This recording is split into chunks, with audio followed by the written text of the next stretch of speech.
Então, esse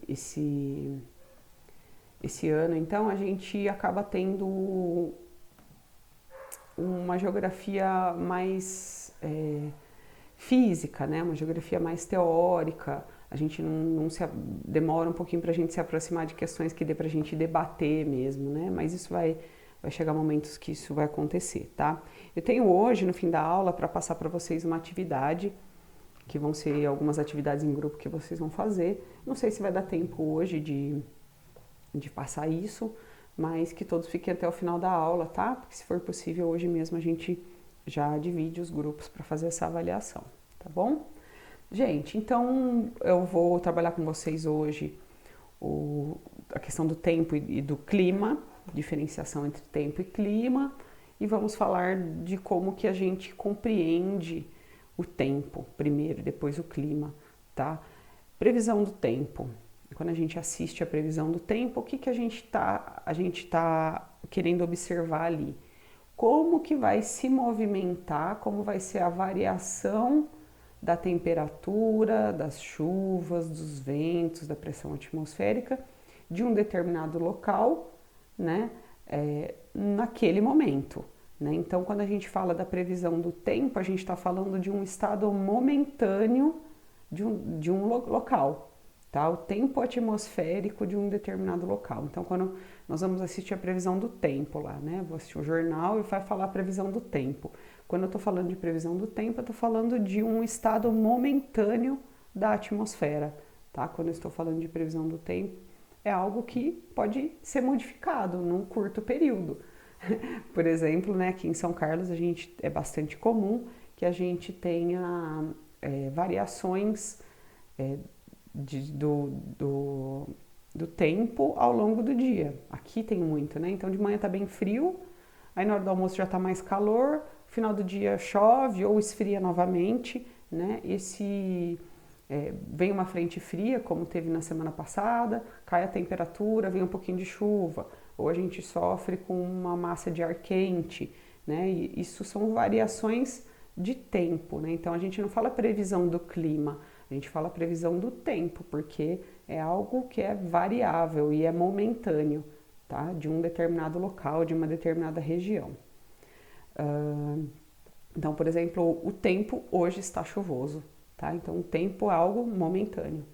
Quando a gente fala de clima, a gente está falando de variações do estado do tempo de um determinado local durante um longo período. Então, como eu sei que o clima de São Carlos é o clima tropical com o fator altitude? Né? Como que eu determinei que o clima de São Carlos é esse?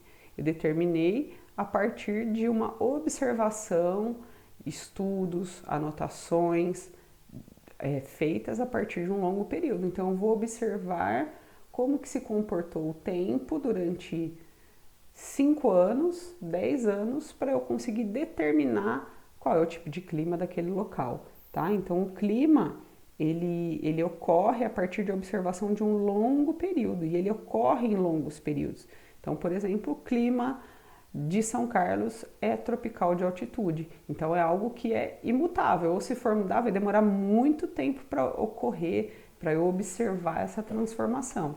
Eu posso ter o clima tropical de altitude e num ano chover mais, no outro ano chover menos, mas isso não vai alterar a característica climática daquele local, tá? Então o clima, ele é algo que vai acontecer durante um longo período. O tempo, né, a previsão do tempo é algo momentâneo que ocorre num determinado lugar, uma determinada região. Inclusive, se eu vou ver a previsão do tempo, muitas vezes eu não estou vendo necessariamente a previsão do tempo de São Carlos, e sim vendo a previsão do estado de São Paulo, né? Se eu vou ver em alguma empresa, né, que faz a meteorologia, às vezes ela vai falar da cidade de São Paulo ou vai passar no Jornal Nacional. Eles não vão falar da cidade de São Carlos, eles vão falar da previsão do tempo no estado de São Paulo, né? Então a gente consegue também prever de forma mais ampla ou de forma mais específica, né? Fazendo, por exemplo, a utilização de radares de chuva, enfim. Deixa eu dar um gole de água. Seguindo então, como que a gente determina o clima e como que a gente determina o tempo, tá? Então a gente determina esses fatores a partir de alterações na atmosfera, tá? A atmosfera é a camada gasosa que envolve a Terra, né? E aí ela é dividida em alguns pedacinhos, tá? Então tem a atmosfera, a camada gasosa, né? Que envolve a Terra. E aí ela é dividida em vários pedaços aí, né? Troposfera, estratosfera, mesosfera, ionosfera e exosfera, a partir da altitude, tá? Quanto mais vai subindo aqui, a gente vai tendo alterações de como essas camadas se compõem, né? E a partir de atividades em cada uma dessas camadas que nós temos diferentes eventos que influenciam no tempo e também no clima, tá? Vários fatores, né, vários fenômenos ocorrem e alteram o tempo atmosférico. A gente fala que são fenômenos meteorológicos, né, ou elementos do clima. Então nós vamos falar de alguns desses elementos que alteram o tempo e o clima atmosférico, tá?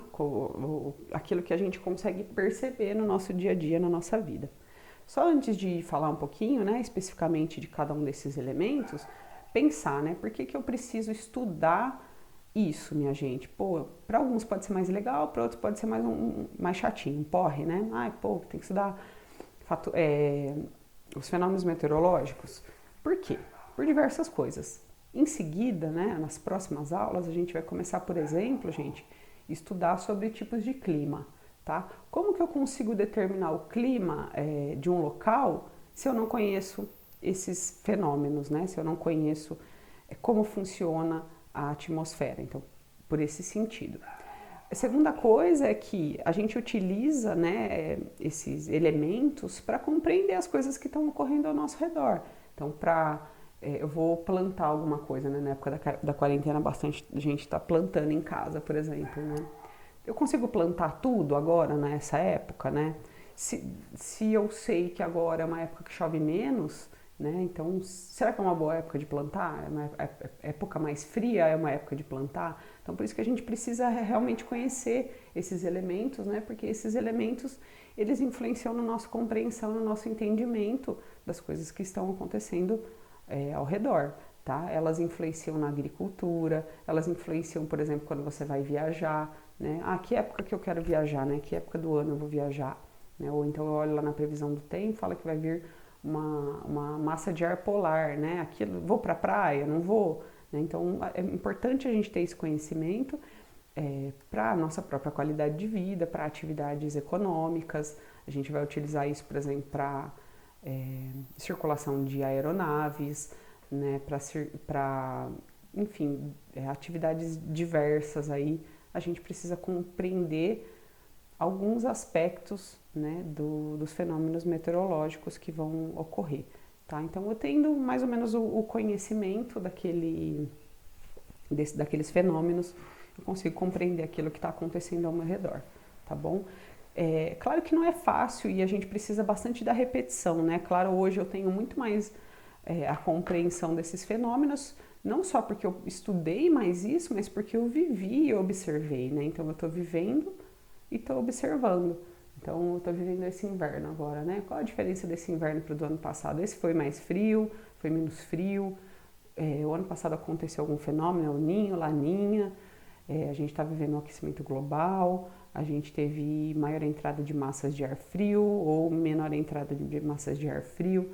Então, a repetição, né, conforme a gente vai vivendo, a gente observa muito mais. Tipo, a minha mãe sabe muito mais de tempo e clima do que eu, porque ela tem 65 anos e eu tenho 36. Então, obviamente que ela tem um entendimento e uma percepção maior, né? Porque a gente passa a observar, né? Vocês têm 15 anos, quando vocês tiverem 20, vocês já vão ter observado outras repetições, né? Ou outras quebras de padrão. Vou dar um exemplo. Quando eu tinha a idade de vocês, lá no começo dos anos 2000, né? Ocorria bastante em São Carlos a geada. Né? A gente vai falar daqui a pouco da geada. E praticamente não ocorre mais, né? Então a gente vem tendo uma alteração no clima. Mas por que essa alteração vem ocorrendo, né? Ela é sistemática, ela não é? Será que ela está relacionada com o aquecimento global ou não? Então a gente vai observando a cada ano, a cada passagem, a cada período, né? Como o clima e o tempo vão se modificando. Por isso que a gente precisa conhecer esses fatores, tá? Que são os fenômenos meteorológicos e os fatores que influenciam o clima. Vamos lá então. O primeiro que ele traz aí, temperatura do ar, tá? E a temperatura do ar é quando a gente vai falar, quantos graus, né? Quantos graus está hoje? Qual a temperatura de hoje? Então, quando a gente está falando, eu vou olhar aqui no meu celular que ele tem a previsãozinha, vamos ver se ele está falando quantos graus que a gente está hoje aqui em São Carlos. Rapidinho, vou abrir. Tem alguém chegando aí, alguém bem atrasildo, hein? Deixa eu liberar, vamos ver quem é. Igor. Ó, aqui na minha previsão do tempo, tá falando que a gente tá com 18 graus agora em São Carlos, tá? Talvez ele não esteja totalmente atualizado, talvez seja de mais cedo, né? Mas é a temperatura do ar, tá? Então, quando a gente fala, qual a temperatura de hoje? Então, a gente tá falando da temperatura do ar, tá? E a temperatura do ar, ela vai depender da radiação solar de determinada região, que vai incidir em determinada região, tá? A atmosfera, a terra e as águas, elas absorvem o calor, tá? Então, quão quente está em determinado local vai depender de quanto de radiação solar uma determinada região consegue absorver, tá? A gente tem a terra absorve um pouco, né? E a terra absorve de forma muito rápida.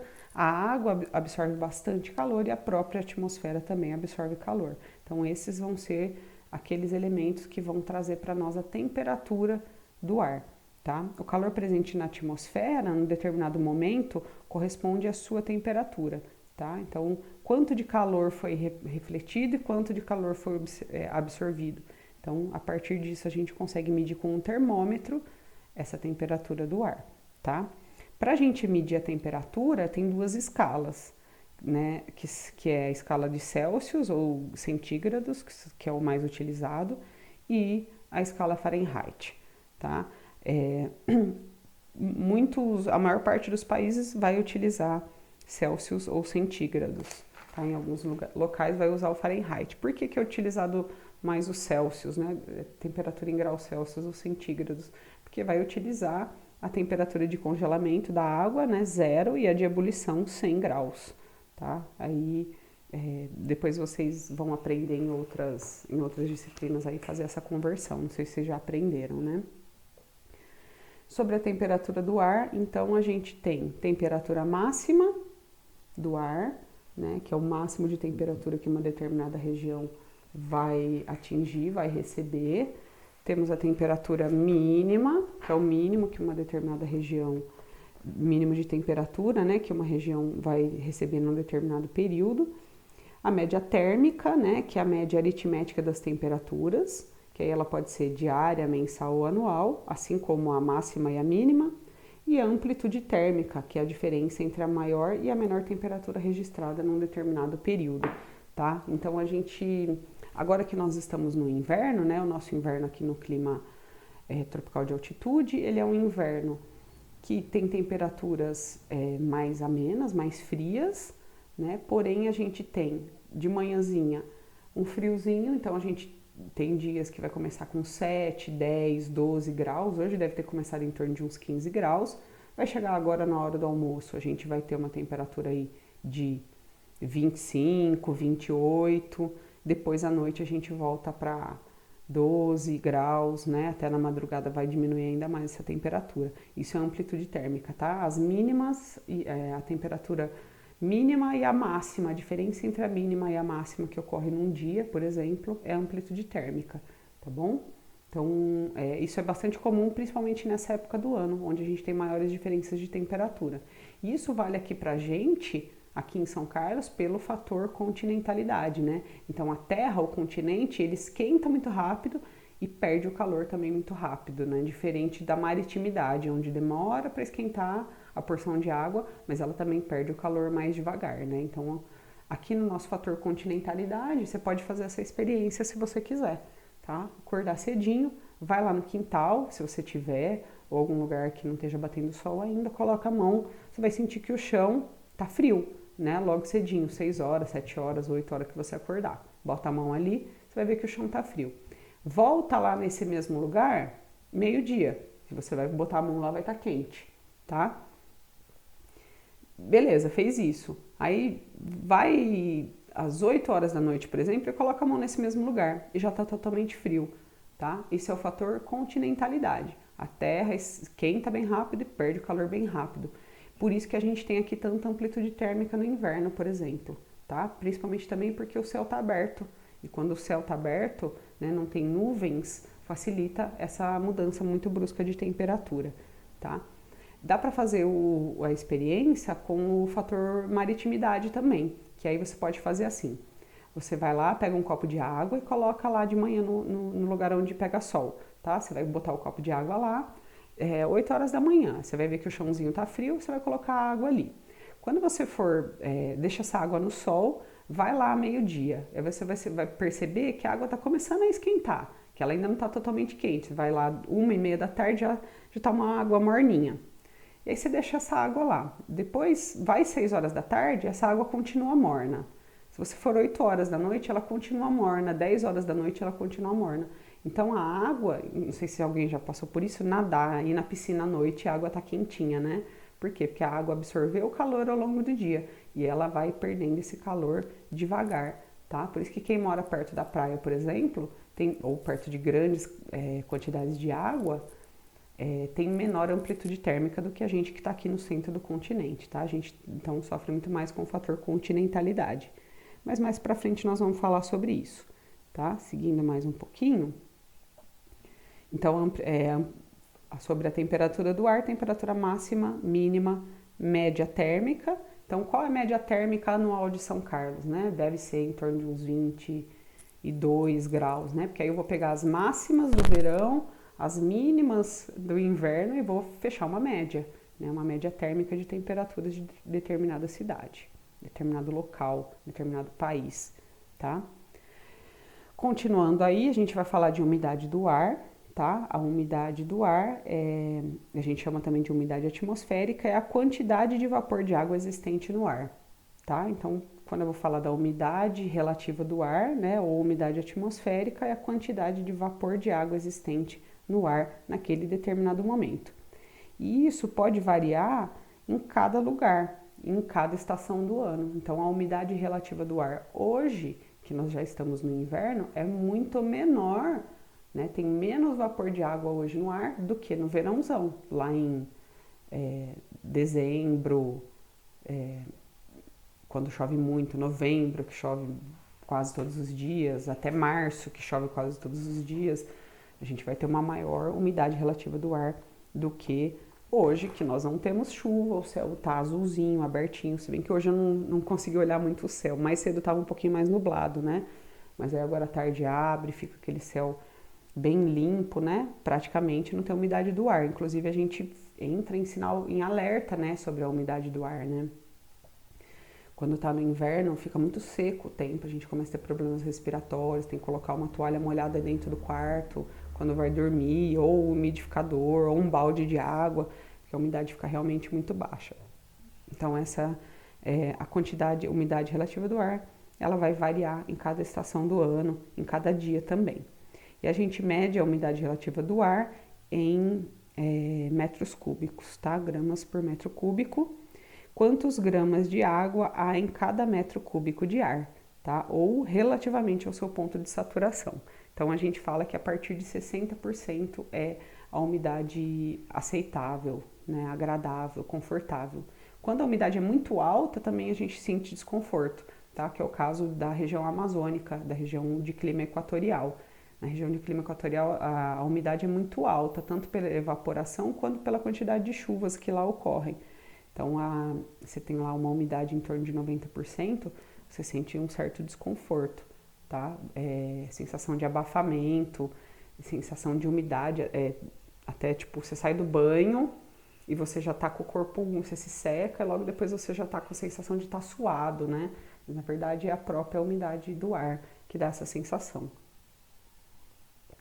Tomei mais um pouco de água aqui. Aí eu falei, né, que a umidade relativa do ar é quantos gramas de água há em cada metro cúbico de ar, mas também relativo ao seu ponto de saturação. O que é o ponto de saturação? É quando vai acontecer algum fenômeno, que aí é chuva, neve ou granizo, né? Então vai acumular muita umidade do ar e aí vai ter algum tipo de ocorrência que a gente chama de precipitação. Existem 3 tipos de precipitação, tá? Que são as chuvas, a neve e o granizo. Nós vamos falar de cada um deles agora, tá? A gente chama de precipitações não superficiais porque elas ocorrem nas camadas mais elevadas da atmosfera. Então, a chuva, a neve e granizo, a gente fala que são precipitações não superficiais, né? Porque elas vão ocorrer lá em cima, nas camadas mais elevadas da atmosfera. E aí a gente tem as condensações superficiais, que nós vamos falar já já, que é orvalho, geada e nevoeiro, porque elas ocorrem aqui mesmo, né? Nas camadas mais próximas da superfície da Terra.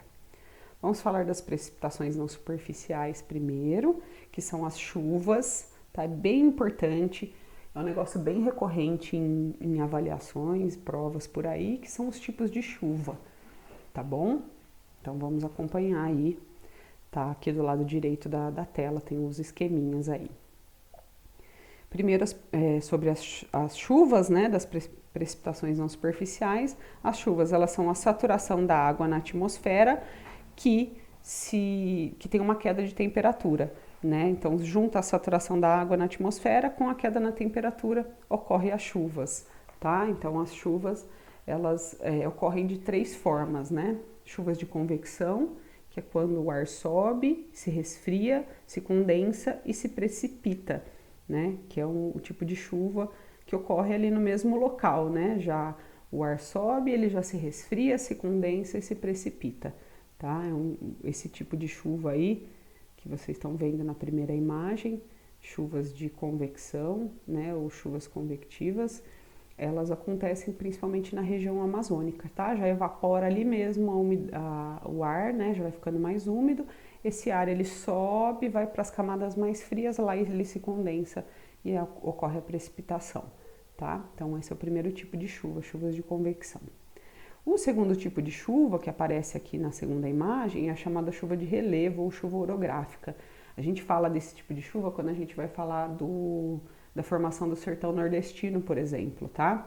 É a ascensão do ar que se resfria, né? E aí, quando esse ar ele sobe e se resfria para tentar ultrapassar uma barreira de relevo, acaba ocorrendo a chuva ali mesmo, tá? Então, o ar ele tenta passar por cima de um determinado relevo, tá? E aí ele acaba se resfriando, porém a chuva ela não consegue passar o relevo, ela ocorre na primeira parte ali, tá? Como vocês estão vendo.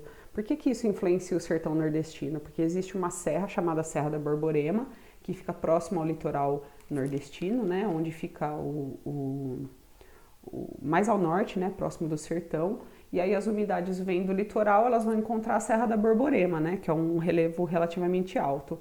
Essas frentes úmidas que vêm do litoral tentam ultrapassar a Serra da Borborema, acabam subindo, mas essa chuva ocorre ali mesmo. Por isso que as chuvas não conseguem ir até o sertão. O próprio relevo segura a chuva, tá? Então a gente chama de chuvas de relevo ou chuva orográfica.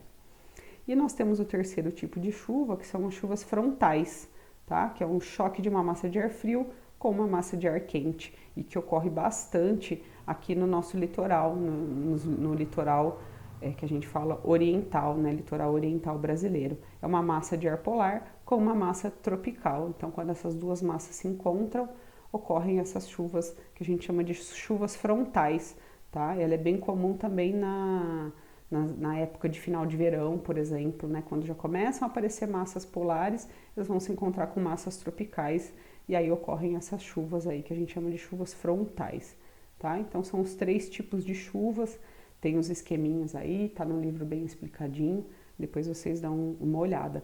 É bem facinho, né? Bem facinho de entender, bem fácil de compreender e quando a gente fala de clima, costumam aparecer essas questões aí para serem trabalhadas, tá bom?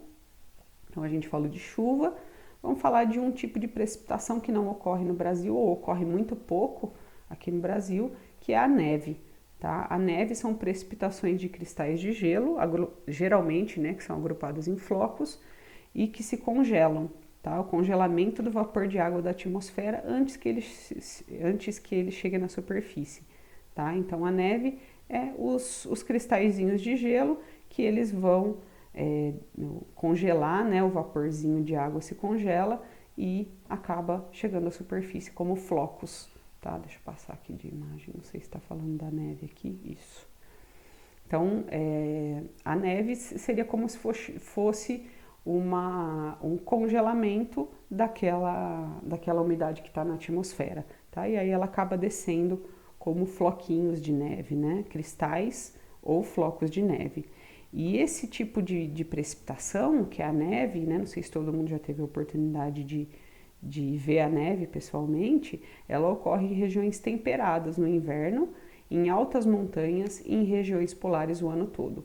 Então, se você for para o hemisfério norte, Europa, Estados Unidos, Rússia, você vai ter a neve na época de inverno. Porém, a neve ela vai ocorrer em altas montanhas o ano todo e também em regiões polares o ano todo. Tá? Então, se eu for na região dos Alpes, né, regiões muito altas, acima de 4.000, 4.500 metros, eu tenho as chamadas neves eternas.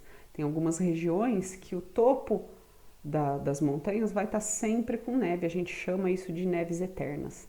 Tá? Essas neves eternas, elas ocorrem por causa do fator altitude, nós vamos falar um pouquinho mais para frente. Quando a altitude é muito elevada, as temperaturas são muito baixas, não tem a existência de nenhum tipo de vegetação, por exemplo. Tá? Vai ter ocorrência apenas das chamadas neves eternas. Tá? Então, vai ocorrer na região de altas montanhas o ano todo. Se eu for algumas regiões aqui, por exemplo, do Peru, eu vou ter o topo das montanhas, né, aqui, de altitudes bastante elevadas. A gente vai encontrar aqui na América do Sul altitude de 5.000 metros, 6.000 metros de altitude, tá? Nesse tipo de altitude, o cara que vai escalar o Everest, né, por exemplo, vai chegar a uma determinada altitude dali até o topo, que não tem absolutamente nada a não ser neve, e essa neve nunca derrete, porque as temperaturas são muito baixas. E também nas regiões polares, como eu falei, né, perto dos dois polos, a gente vai ter a presença também de neves eternas, de temperaturas sempre, sempre negativas e com certa umidade, que também a gente precisa da umidade para a formação da neve, beleza? E a outra forma de precipitação, a última, né, é o granizo, que é a chamada chuva de pedra, tá? O granizo são gotas de água que se elevam, né, elas vão para as camadas mais altas da atmosfera e se transforma em gelo, né? Então as gotículas elas acabam subindo junto com o vento, vão para camadas muito altas e lá elas se transformam em gelo, pedaços de gelo mesmo, né? Acho que todo mundo já deve ter visto o granizo, ele é bastante comum aqui na nossa região, né? Tropical. Na maior parte aí do país a gente tem a presença de granizo, em especial no verão, que é quando a gente tem temperaturas elevadas, né? Então a gente está com a umidade relativa do ar elevada, a temperatura da atmosfera também elevada e essas gotículas acabam subindo, né? Para as camadas mais elevadas, se resfriam e caem aquelas pedras de gelo que são bem ruins, tanto no caso da neve, como também do granizo, elas podem prejudicar algumas atividades econômicas. A chuva também, se a gente tiver muita chuva ou pouca chuva, atrapalha as atividades econômicas, as atividades relacionadas à agricultura e pecuária, por exemplo. Mas se eu tenho uma chuva de granizo num determinado local de lavoura, destrói aquela lavoura. Na cidade, uma chuva de granizo, ela também pode ter consequências muito ruins, quebrar o telhado das casas, destruir os carros, destruir comércios, né? Também pode ter consequências bem ruins. No caso da neve, a gente não vivencia aqui no Brasil, mas ela também traz consequências bem complicadas aí para atividades econômicas. Lá nos países temperados, na época de inverno, a galera, se tiver uma nevasca muito grande, por exemplo, a galera não vai para a escola, não vai para o trabalho, né? Apesar de ter várias adaptações para a vida, né? No inverno, né? Que é inverno bem rigoroso, algumas atividades ficam paradas. Muitas vezes ocorrem nevascas fora de tempo, né? Fora de hora, digamos assim, que atrapalham atividades econômicas, atrapalham os voos, né? Enfim, a gente não vivencia, mas quem vivencia tem sérios problemas aí com esses eventos de precipitação. Então, falamos dos 3 tipos de precipitação, vamos falar das condensações superficiais, que são as que ocorrem aqui próximo da gente, que a gente percebe, que a gente vê, né? Estão presentes aí no nosso dia a dia. O primeiro que ele fala aí são os nevoeiros, né? O nevoeiro é a suspensão de gotículas de ar, né? Suspensão de gotículas de água ou cristais de gelo numa camada de ar próxima da superfície, né? Então, ela acaba se formando, né, o nevoeiro, quando essas gotículas de água ou de gelo, quando elas ficam suspensas próximas à superfície. A gente observa, a gente consegue ver, né, como que elas se formam. O ar quente e úmido começam a chegar, porém o solo está frio, né? E aí esses líquidos vão perdendo calor e se condensando aí, vai formando o nevoeiro, tá? Geralmente a gente tem nevoeiro quando o dia vai ser quente, tá? Se vai ficar muito frio, geralmente não acontece esse processo. Quando a gente vê acorda de manhã, tá com aquela neblininha, aquele nevoeiro, pode esperar que o dia vai ser um dia claro depois, tá bom? É uma boa dica aí da tia véia, né, que já observou o tempo por muitos anos aí, né? Então, se fizer aquele nevoeiro, muito provavelmente depois a gente vai ter um belo de um dia bem aberto.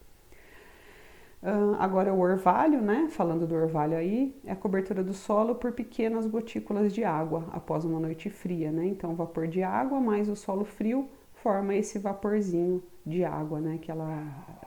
Esse vapor de água, ele vai se tornando líquido, né? Com as baixas temperaturas, tá? Então, vapor de água mais solo frio, a água vai se tornando o vapor, né, vai se tornando líquido e forma que são aquelas gotículas que ficam em cima das plantas quando a gente acorda, assim, em alguns dias mais frios, né? Isso ocorre agora bastante no inverno, né? Quem tem graminhas em casa pode fazer depois que tem um dia frio, né? Mas tem que ter um pouquinho de umidade também.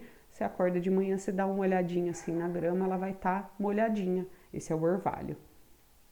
E o último que nós vamos falar hoje, para finalizar, é a geada, tá? Como eu falei para vocês lá no comecinho, quando eu era adolescente, a gente tinha temperaturas muito mais baixas em São Carlos do que a gente tem hoje, tá? Os invernos eram muito mais rigorosos.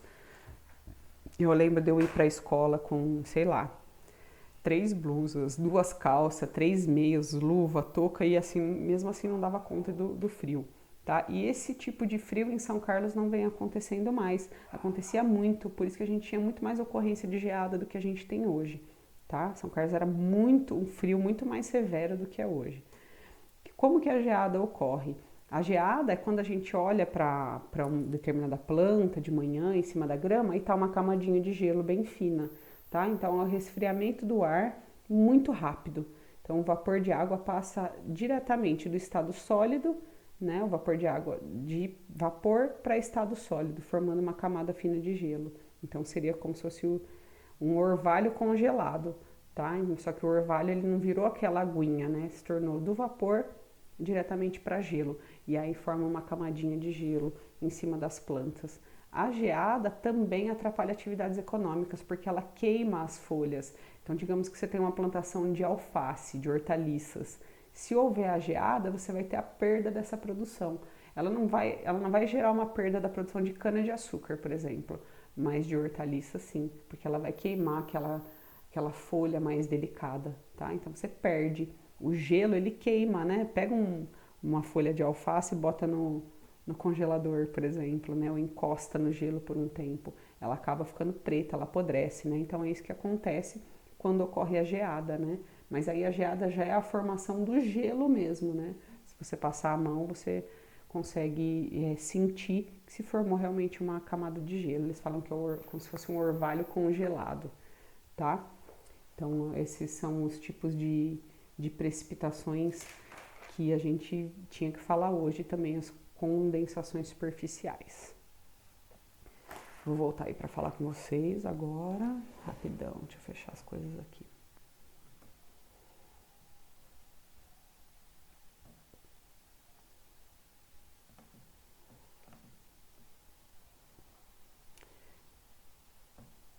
apresentação. Voltei, gente, pra cá com vocês. Tudo certo por aí? Tudo na paz? Todo mundo conseguiu acompanhar, gente, essa aula de hoje? O que vocês me falam? Sossegado, gente. Eu acho que as coisas que a gente falou hoje não são, assim, contagiantes de alegria, mas são bem fáceis, são coisas que a gente trabalha no nosso dia a dia, né? Alguém quer fazer alguma pergunta sobre o que nós vimos hoje? Algum comentário?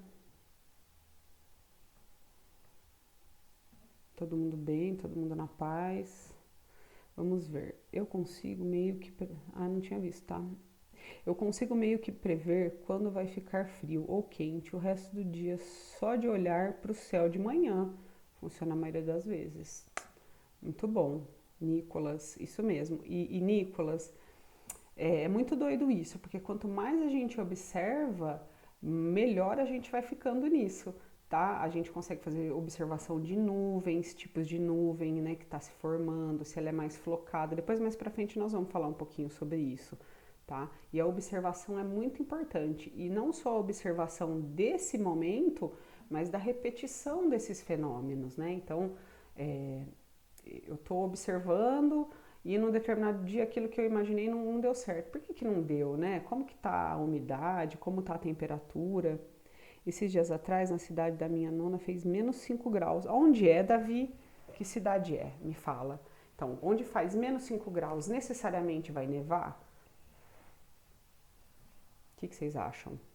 Onde fez menos 5 graus, obrigatoriamente vai nevar, gente? Peguei, né, vocês? Não. Alguém concorda? Serra Fina, Correia, Rio Grande do Sul. Ah, Rio Grande do Sul, fixe. Nossa, ainda mais na região de Serra. Nicolas, não necessariamente onde faz menos 5 graus vai ocorrer a neve, porque a gente não precisa só da temperatura, mas também da umidade, tá? Então no deserto tem temperaturas que chegam até a ficar negativas em regiões de deserto, mas não vai ocorrer a neve, porque ali eu não tenho a umidade, tá? Então a gente precisa da temperatura e também da umidade para ter a ocorrência nival, tá? Fica aí para vocês usarem mais para frente. Incidência nival, tá? Que é quando ocorre a neve. Incidência nival, ocorrência de neve, tá? Então fica bem bonito aí para usar nas provas e tudo mais. Alguém quer falar mais algo, gente? Perguntar algo específico? A gente vai continuar falando disso semana que vem, tá? Como eu acabei falando um pouco demais, então eu vou deixar para dividir os seminários na próxima aula. Então eu já vou deixar avisado hoje, gravado aqui, que eu preciso de todos juntos, todo mundo comigo na próxima aula, tá? Na próxima aula nós vamos fazer a divisão de grupos para pequenos seminários, pequenas apresentações que vocês vão fazer, tudo bem? Então eu preciso de vocês semana que vem, organizados, já traz para mim o nome, tá? Eu preciso de grupos, calma que eu anotei, caramba, onde que eu pus? Grupos de 3 pessoas, tá? Eu preciso de grupo de 3 pessoas, você já vem para aula com o grupo pronto. Quem não tiver com o grupo pronto, a gente vai distribuir na hora mesmo, tá bom? Você já vem com os nomes, já me passa o nome dos grupos e eu vou dividir os temas que cada um vai falar. Vão ser pequenas apresentações, mini seminários de 10, 15 minutinhos, que foi também um pedido de vocês, né, da gente fazer atividades em grupo. A gente vai ter mais momentos de discussão também mais pra frente. Então eu peço todos, semana que vem, que tenham feito, se separado nesses grupos, tá? E vou deixar uma atividade para vocês fazerem, que eu vou até marcar aqui, tá? Página 117. É apenas um exercício, tá? Que é contexto e aplicação. Ok? Vai ter a ver um pouquinho aí do que... Quem que falou? Davi? Isso, Davi. Vai falar um pouquinho sobre a região sul, tá bom? Ó, então para a semana que vem eu vou pedir para vocês fazerem um único exercício, não precisa me entregar, é fazer, porque eu vou utilizar na nossa discussão, página 117, com texto e aplicação. Tudo bem? Todo mundo dá um ok aí pra mim, gente? Ok, que semana que vem vocês precisam estar divididos em trios. Isso, ai, adoro esses oks todos aí. Divididos em trios, tá? Grupos de 3. Provavelmente vai precisar de um grupo de 4 também. E fazer esse exercício que eu tô pedindo para vocês. Não precisa me entregar. Faz no caderno só para exercitar um pouquinho do que a gente aprendeu hoje. Tudo bem? Estão faltando 10 minutinhos aí, eu vou tomar um cafezinho, vou deixar vocês também tomarem um cafezinho e no banheiro antes da próxima aula. Beleza? Estamos combinados? Muito bom estar com vocês de novo, tá? O pessoal que fez recuperação, eu já dei as devolutivas da recuperação. Algumas pessoas precisam refazer se quiserem. Tá em aberto até hoje para fazer essa atividade, tá bom, gente? Tá tudo na devolutiva lá nas atividades. Se tiver dúvida, entre em contato comigo pelo WhatsApp, ok? Beijos no coração, beijos de luz, uma boa semana. Precisando de mim é só chamar, tá bom? Tchau, Lua, beijos. Tchau, Júlia. Tchau, Ana, Nicolas, Renan, Murilo, beijão. Bom estar com vocês aqui de novo, tá?